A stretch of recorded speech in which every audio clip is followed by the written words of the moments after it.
Menopause എന്ന് പറയണമെങ്കിൽ നമ്മൾ പീരീഡ്സ് നിന്നിട്ട് ഒരു 12 മന്ത്സ് പീരീഡ് ഇല്ലാതിരുന്ന് കഴിഞ്ഞാലാണ് നമ്മൾ മെനോപോസ് എന്ന് പറയുന്നത്. പക്ഷേ ഈ മെനോപോസൽ ചേഞ്ചസ് മേ ബി ചിലർക്ക് ഒരു 4 to 5 ഇയേഴ്സ് മുമ്പ് വരെ തുടങ്ങാം. അതായത് ഹോർമോൺ ലെവൽസിലൊക്കെ വ്യത്യാസങ്ങൾ വരാം. അത് മാനിഫെസ്റ്റ് ചെയ്യുന്നത് ചിലപ്പോൾ പീരീഡ്സിനകത്തുള്ള അബ്നോർമാലിറ്റി ആവാം. അതായത് പീരീഡ്സ് ലേറ്റ് ആയിട്ട് വരാം, അല്ലെങ്കിൽ ഭയങ്കര അടുപ്പിച്ച് വരാം, ബ്ലീഡിങ് കൂടുതലായിട്ട് വരാം, കുറഞ്ഞു വരാം, എങ്ങനെ വേണമെങ്കിലും വരാം.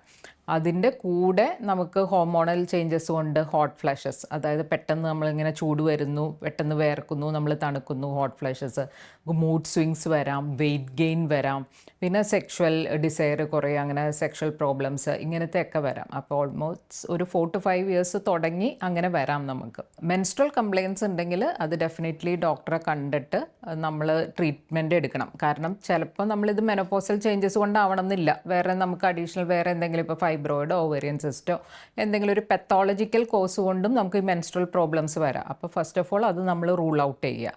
സെക്കൻഡ്ലി നമ്മുടെ ഈ ഹോട്ട് ഫ്ലഷസ് അങ്ങനത്തെ കാര്യങ്ങളൊക്കെ നമുക്കതിന് ലൈഫ് സ്റ്റൈൽ ചേഞ്ചസും ഉണ്ട്, മെഡിക്കേഷനും ഉണ്ട്. ഇനീഷ്യലി നമ്മൾ ലൈഫ് സ്റ്റൈൽ ചേഞ്ചസ് വെച്ച് തുടങ്ങാം.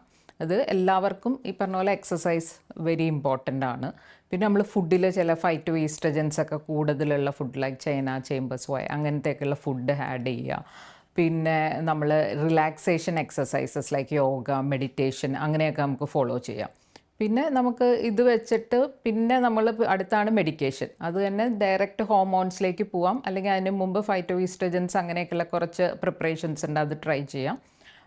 ഇതിലും പറ്റിയില്ലെങ്കിൽ നമ്മൾ ഹോർമോൺ തെറാപ്പിക്ക് പോവും. അതും ഡോക്ടറിൻ്റെ ഹെൽപ്പോട് കൂടി മാത്രമേ പാടുള്ളൂ.